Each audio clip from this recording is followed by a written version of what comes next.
Here I have SIVER Joy 7 and let me show you how to change language on the following device. At the very beginning, let's unlock the screen, tap apps icon, then find and select the settings. From the following list, you need to scroll down in order to choose language and input. It's located under personal tab.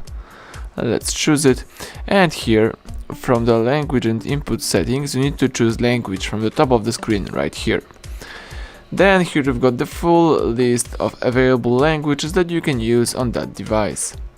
Let me scroll down to the bottom of the list, and for me, let me choose, for example, the Spanish. Let's choose Español, and as you can see right here, the whole list of settings and also applications goes into Spanish.